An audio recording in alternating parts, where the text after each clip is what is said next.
Halo, apa kabar? Gimana akhir pekan Anda ya? Ini kita bersiap-siap untuk menghadapi hari awal pekan besok ya, hari Senin dan tapi tetap kita ajak Anda ngobrol dengan masalah-masalah politik yang masih terus sepanjang sekarang ini nggak ada akhir pekan, nggak ada awal pekan, semuanya makin hot politik ini. Dan ini Bung Rocky yang sekarang sedang menarik itu adalah pernyataan-pernyataan dari PDIP. Itu bukan hanya di berbagai daerah tapi juga di pusat bahwa mereka itu sekarang merasa terintimidasi, diintelin gitu oleh polisi. Bahkan termasuk kegiatan Hasso katanya ketika melakukan konsolidasi di Palu, di Sulawesi Tengah juga juga diintelin oleh polisi. Sekarang di Jawa Barat. Tapi kalau di Palu yang menarik, DPD PDIP sendiri di sana merasa nggak ada itu intel yang masuk ke sana. Sementara di DPP sudah jelas menyatakan divisi hukumnya Todung Mulya Lubis menyatakan hal itu. Ya itu juga cemen itu, termasuk Ah, todung cemen. Itu ngapain? Ya bilang aja bahwa kami akan melawan itu intimidasi itu, bukan ngadu pada rakyat. Nah, kita ya. tahu lah dari awal juga PDIP yang menguasai intelijen kok, kejaksaan Hmm. juga dikuasai. Ngapain itu? Jadi Hmm. orang-orang ini, termasuk teman saya itu Todung Mulya Lubis, dia juga mesti hitung. Kalau dia lakukan semacam curhat semacam itu bukan watak PDIP. Itu kalau SBY boleh curhat semacam itu. Kan PDIP itu petarung, ngapain curhat begituan. Semua orang tahu PDIP akan dikerjain. Tapi bukan Intel yang ngerjain PDIP. Jokowi yang ngerjain memakai fasilitas Intel. Jadi Todong Mulya Lubis mesti katakan tuh, saya tahu bahwa di ujung dari pengerahan Intel atau aparat ini itulah kepentingan Presiden Jokowi kan. Mau nggak Todong Mulya Lubis bicara selantang itu kan.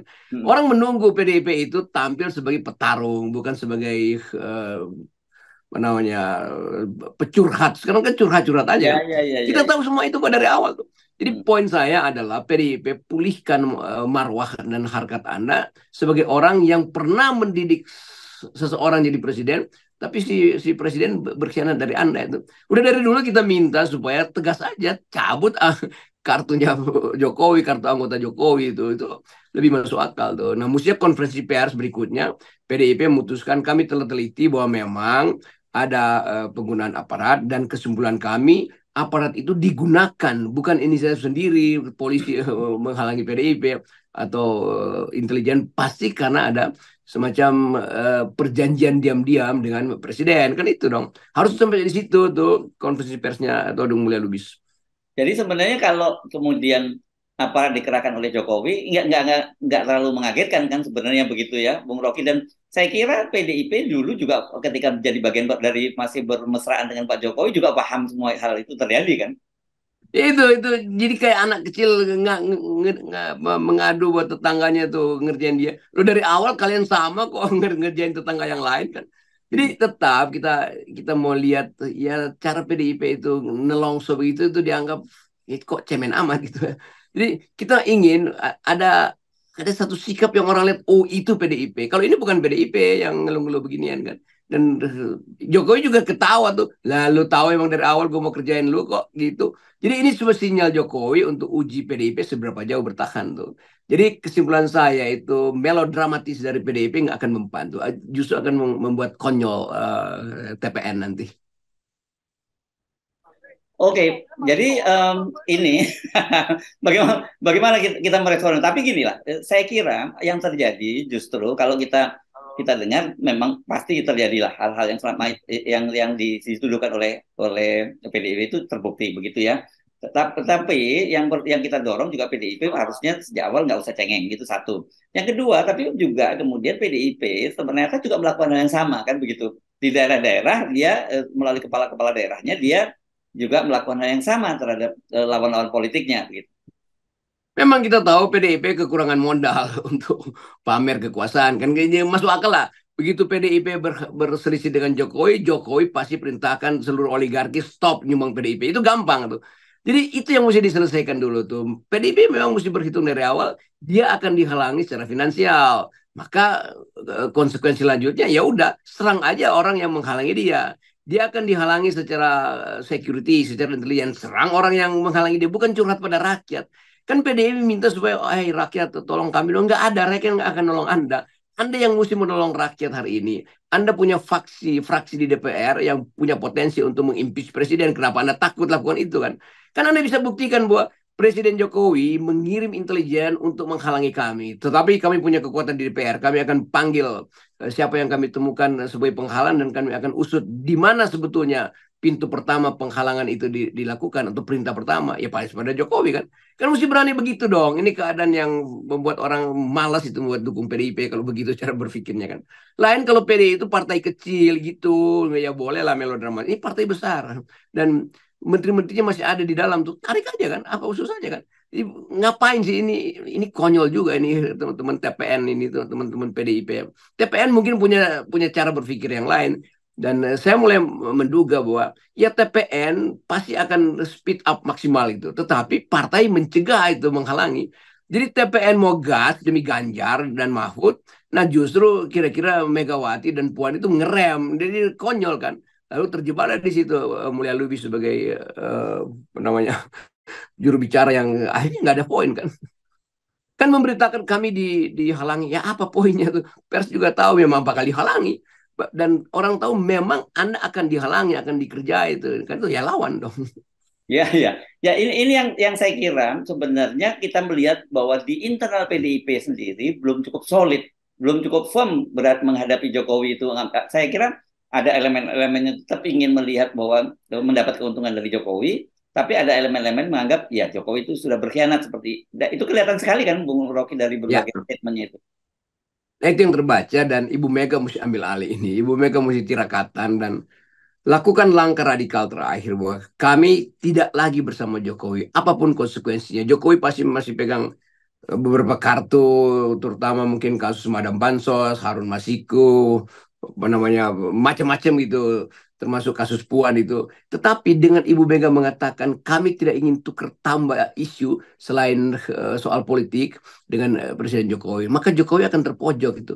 Kalau Jokowi buka segala macam, ya PDI punya kemampuan untuk mengatakan Anda juga bagian yang membenarkan itu karena Anda kader kami dan Anda diamkan itu selama ini. Kenapa Anda tidak lakukan langkah untuk mencegah misalnya kan ini jadi diskusi politik yang enak kan dibebankan kembali pada Jokowi bahwa PDIP itu jadi korban misalnya karena masih banyak sprindik karena Anda biarkan padahal Anda adalah presiden kami itu jadi Anda dari awal menjebak kami kan begitu gampangnya kan suara PDIP itu ini gue bantuin deh kalau mau.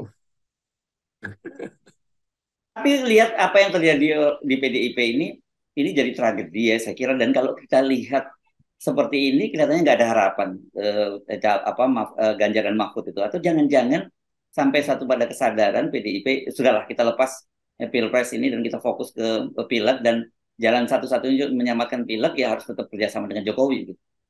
Itu teori alternatifnya. Tetapi buat PDIP, partai yang udah berurat akar di dalam posisi oposisi, akhirnya dia tidak punya posisi lagi tuh selain jadi pragmatis betul kan. Ya kalau cuma soal jadi caleg ya udah nggak ada soal aja itu biasa aja kan. Tapi kan PDIP dinilai sebagai partai yang akhirnya kalah dengan kadernya sendiri itu dan kader yang paling buruk dalam di PDIP ya Jokowi mestinya kan. Kan mestinya dari teori kebanggaan bernegara Jokowi mengacak-acak sendi-sendi negara. Itu artinya menghalangi PDIP untuk membuktikan bahwa ini partai yang tegak lurus dengan konstitusi. Jokowi mengkhianati konstitusi itu tamparan pada PDIP. Masa PDIP masih diam kan?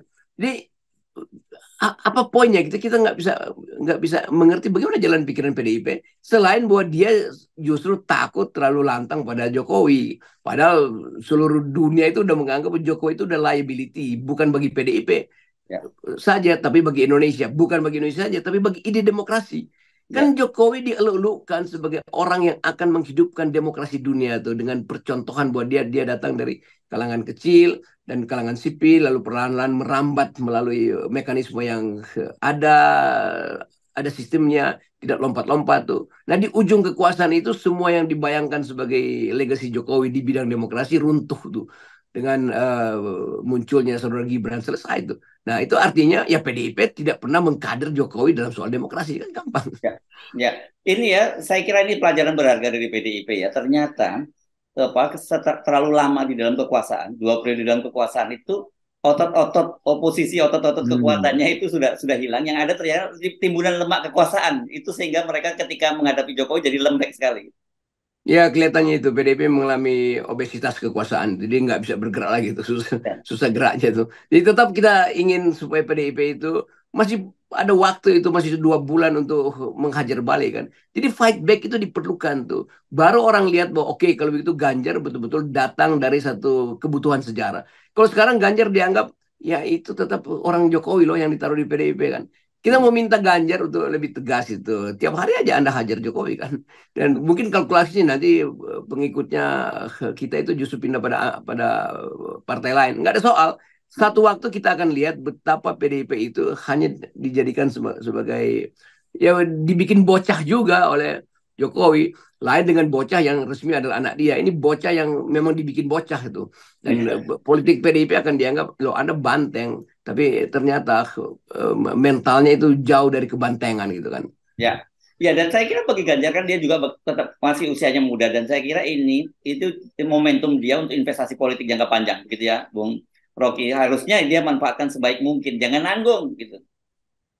Saya dari awal tidak menganggap bahwa Ganjar itu mampu untuk memimpin Indonesia tuh. Oke. Karena soal kapasitas juga. Tetapi hari-hari ini kita mau dorong supaya Ganjar itu tampil sebagai paling nggak dia belajar sekarang cara untuk mengucapkan pikiran, cara untuk jujur mengatakan keadilan tuh. Supaya mungkin 2029 PDIP pulih, Ganjar masih punya potensi untuk maju sebagai presiden kan. Itu intinya. Ya kalau Pak Mahfud ya udahlah, Pak Mahfud hanya butuh sebagai wakil presiden, dan kita tahu bahwa untuk jadi presiden jauh lah Pak Mahfud karena nggak punya partai kan. Tapi Ganjar bisa investasi dari sekarang itu. Bahwa ini Februari selesai, terus 5 tahun kemudian Ganjar punya poin bahwa dia pernah membuat garis batas etis dan ideologis yang ketat dengan Jokowi. Orang akan ingat itu tuh. Nah, satu waktu mungkin Ganjar akan dianggap oke, terah Soekarno udah selesai, maka Ibu Mega mungkin menganggap bahwa Ganjar jadi ketua partai. Kan itu potensi yang ada tuh. Tetapi dari sekarang dia mesti berani berkelahi si Uban ini nih, si saudara ya ya Ganjar lah, lebih enak kita sebut si Uban tuh. Yes, oke, baik. Terima kasih, Bung Rocky. Ya, jadi sekali lagi spirit perjuangan Bung Karno itu jangan diredupkan hanya karena takut pada Jokowi. Yes, oke, baik. Terima kasih, Bung Rocky. Buat kita Yes, mantap. Yes, dan kita muak.